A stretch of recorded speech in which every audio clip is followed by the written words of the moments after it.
here for a number of years. My predecessor, Steve Hyatt, would normally be the person in this role introducing himself and, on behalf of First Service, your management company. Thank you for attending the annual meeting tonight. And, we're going to get started. I don't know, Mary Beth, do you want to go? Do you want me to just turn it over to Bill and then we'll work our way around that way? I think we should start with Bill, and then I will give the president's message after. Got it. Yeah.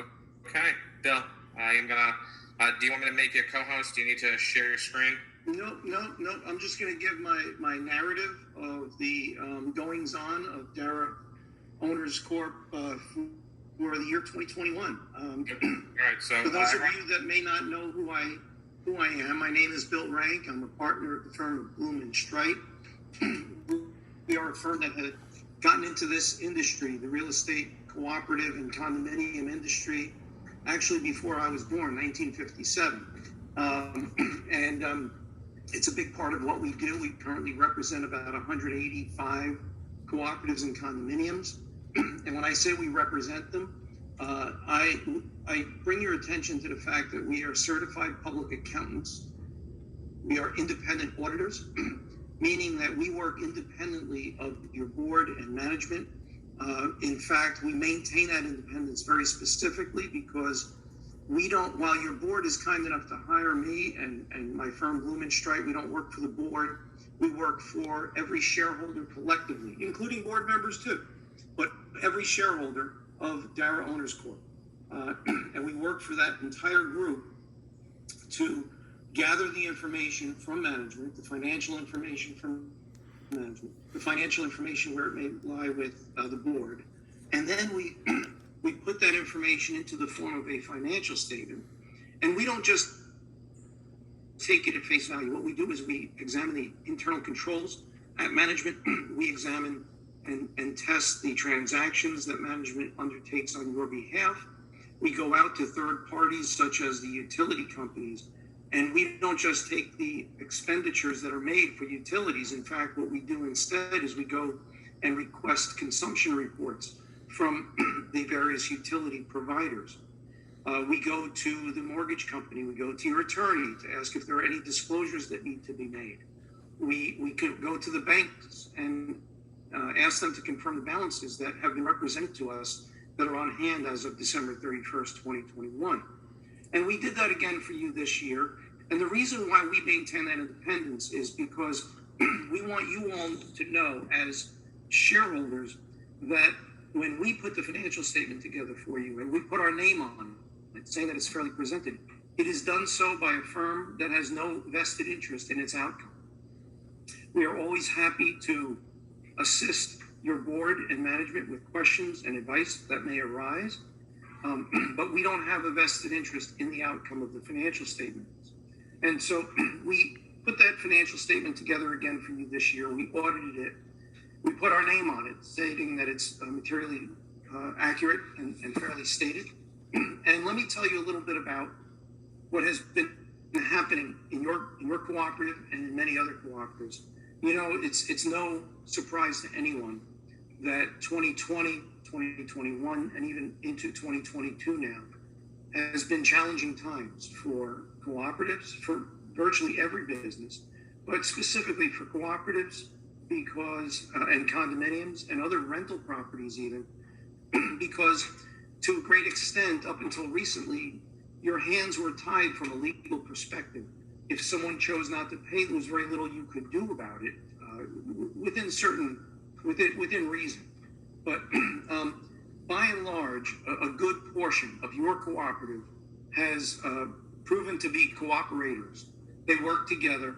Your board has worked hard. Your management company has worked hard.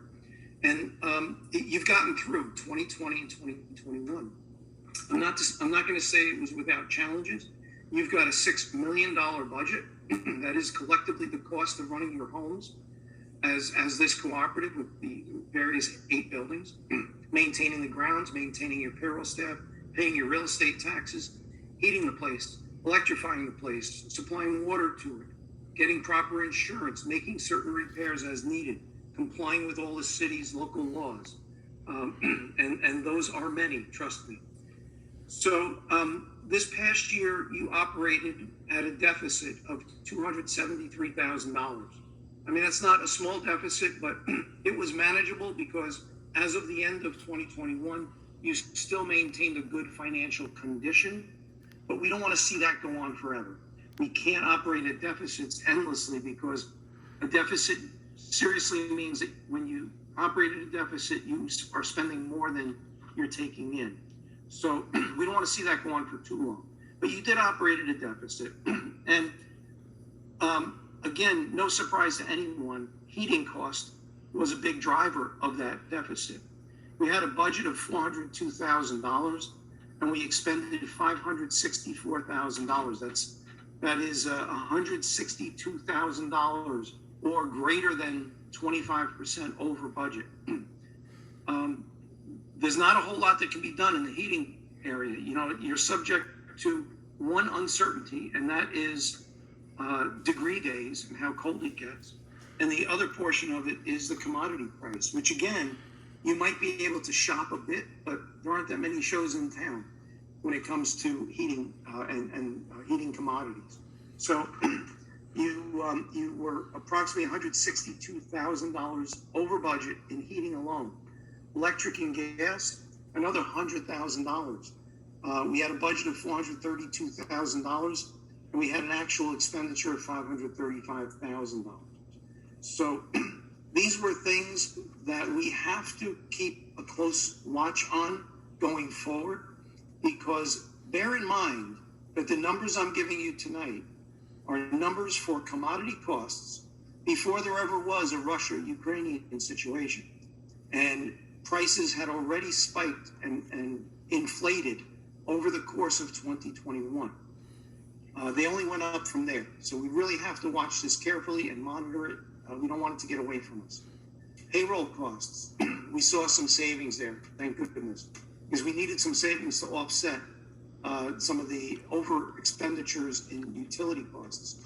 We had a budget of nearly $630,000 for payroll costs, payroll salaries actually, and we actually came in under last year's actual at $567,000. Repairs and maintenance, one of the toughest categories to budget because we never know what's going to break, and these are day-to-day repairs.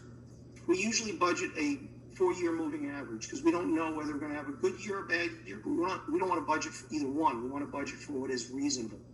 So we budgeted $156,800. We came in at $173,038. Again, slightly more than was expended the year before at $158,000. Anyone that is working in this industry knows that insurance costs are going up. They have been going up since Superstorm Sandy. They are continuing to rise for not only the purpose of making the insurance companies whole, and they price out their policies accordingly for the past storms, but they also, if you think about this, remember during COVID, when the news was that a 2x4 piece of wood used to cost 89 cents and it's now $6.27. Guess what the insurance companies have to do? They have to factor that into their replacement costs when they price out your premiums. So they build in the premiums to address that possible shortfall. So we had an actual expenditure in insurance premiums in 2020 of $247,000. So we assumed that there would be some increase, and the budget was increased to $278,000 for this past year. We still came in about $9,000 more than that at $287,000. So again, it is something that is shopped each and every year. It's shopped not only amongst brokers, but the broker himself can shop assorted carriers to get you the best price at the best coverage. And you know, you don't want to cut out too much coverage because you want your buildings to be properly insured. But it is what it is, and that's going up as well. And not that real estate taxes were at variance with the budget. In fact, it was pretty much on target with the budget at $1,327,000.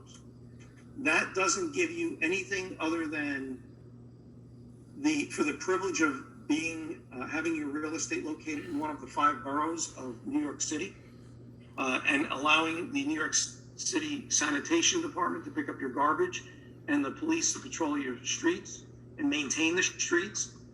That's what you're paying for.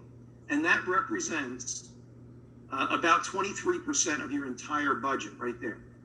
And that is something that gets challenged each and every year. But with recent rises in values, it's hard to negotiate that downward because real estate taxes are based on an assessed value times a rate. The rate is the same for every cooperative in every one of the 5 boroughs. The assessed value is unique to your property, and it can be argued, and you can challenge it. You can sue the city to claim that it is overvalued.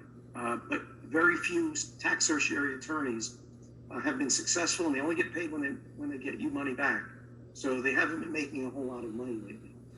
But I'm happy to see that your balance sheet is pretty healthy still. You have current assets of nearly $1.3 million.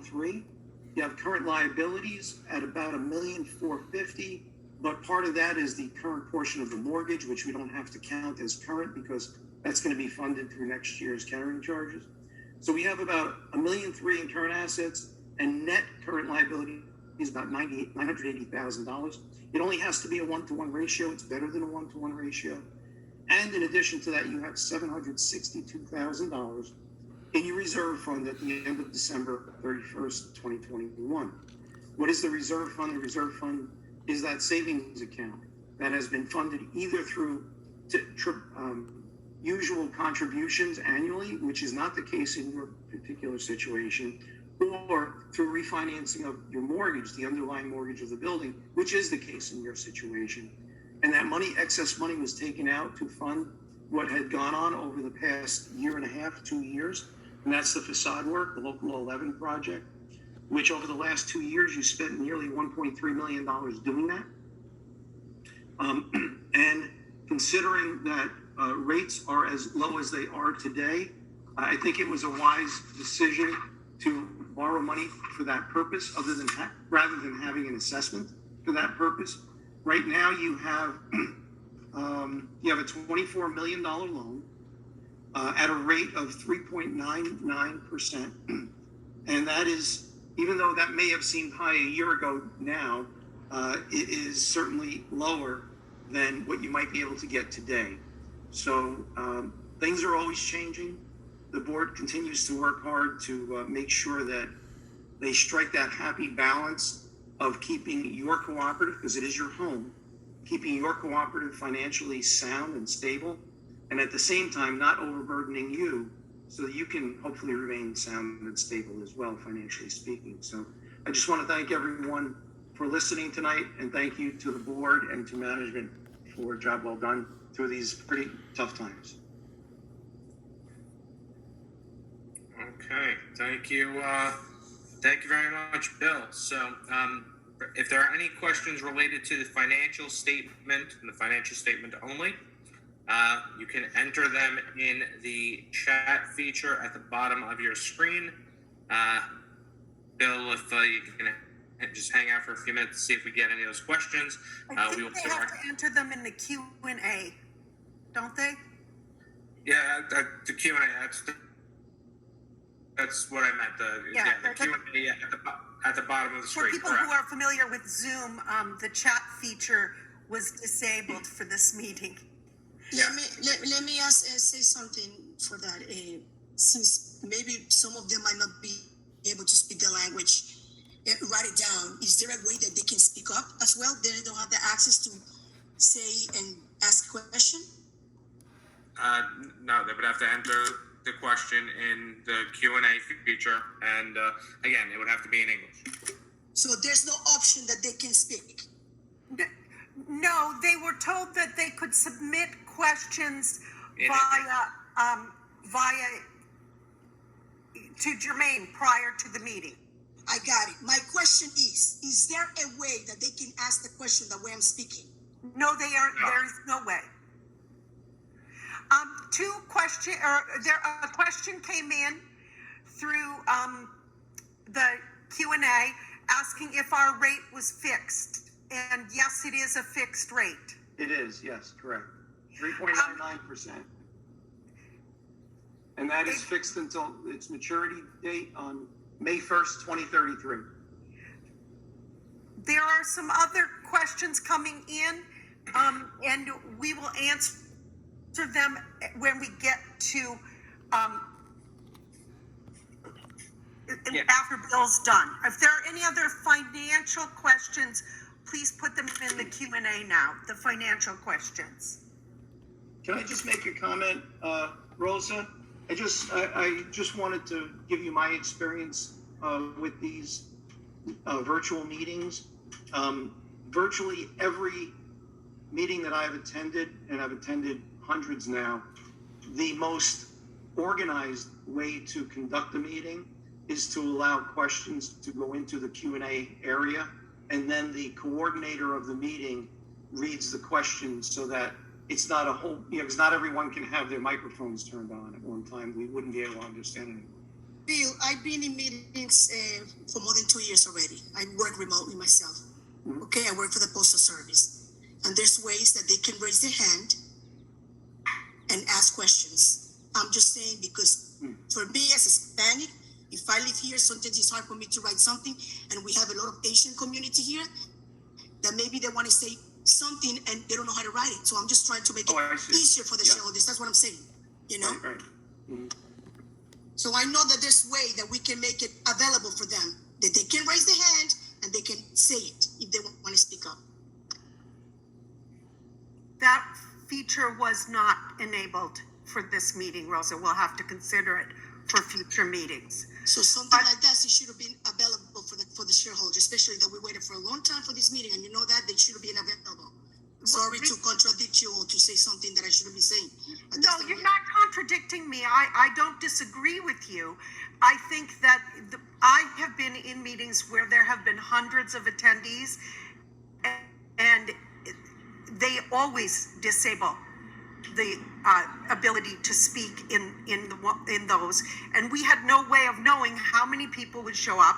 And as everyone, all the shareholders know, in the past, what we have done is we have taken questions only at the end after all of the speakers have gone forward, because a lot of times things get answered as we go through things. We want to be able to let Bill not have to stay through the whole meeting unless he's able to do that. And that's why we're asking for questions on financial matters to be submitted now.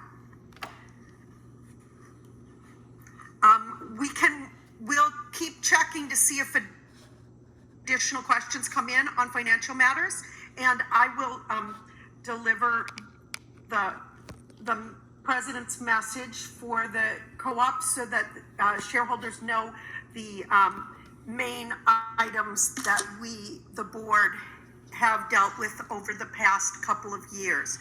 And I do appreciate all the shareholders who are attending now virtually, and it seems to be approximately the same. We have about 55 people on, as well as the board members that are on, the shareholder board members. And so we have around 60 people, and that is very consistent with our live meetings as well. We rarely had more than between 50 to 70 people at our live meetings. As everyone knows, it took quite some time for the local law 11 work to be completed. Bill, you said 2 years, but it was really more like a little more than 3, and we actually just finally received the sign off from the city.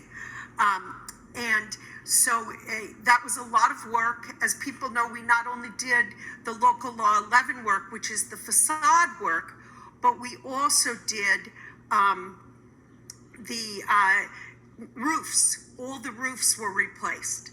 And that is something that is very valuable for us as shareholders.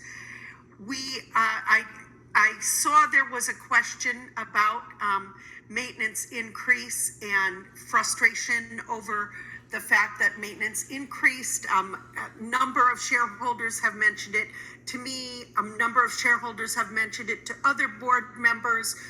We understand that this was a very difficult situation.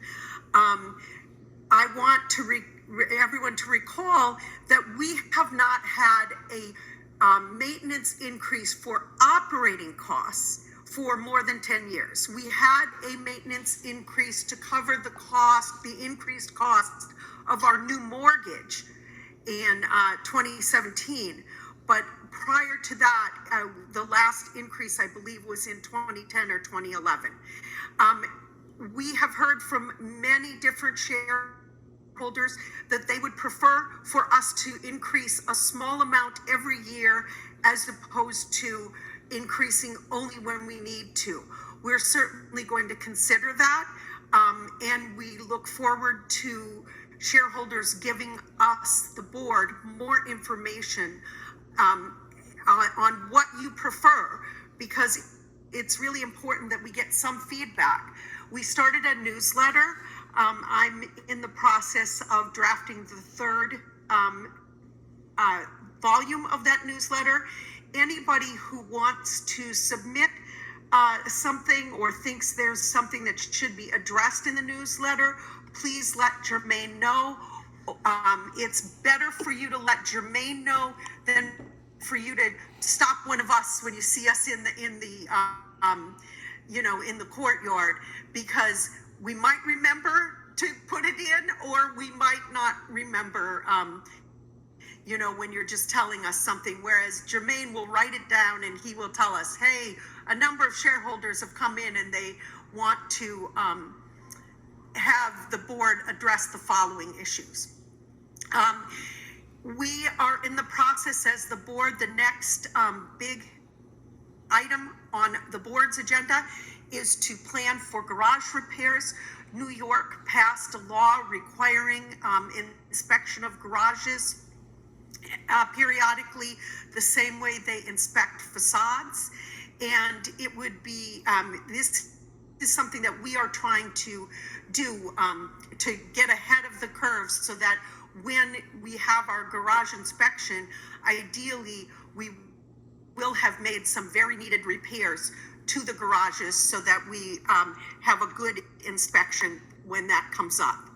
We also recently engaged a new landscaping service, and I've heard from a number of shareholders, and I myself have noticed that the landscaping seems to be in pretty good shape this year. We recently, I know everyone has had a frustration with not getting the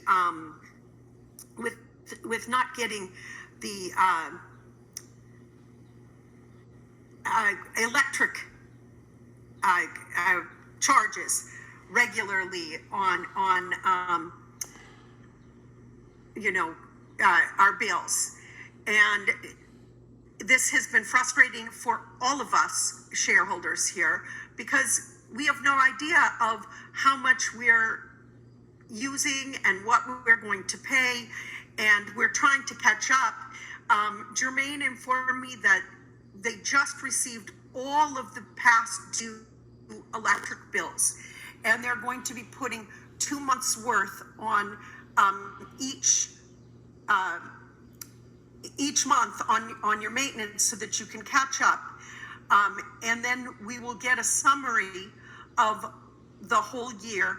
And we are considering in the future trying to do some kind of billing, even if Con Ed is not cooperative in getting the bills to us in a timely fashion, looking at doing some kind of billing just so that we can get something, so that shareholders aren't constantly wondering what's going on. But it's certainly an issue that we are looking into, and that, yes, we are also somewhat frustrated with the fact that it has taken time.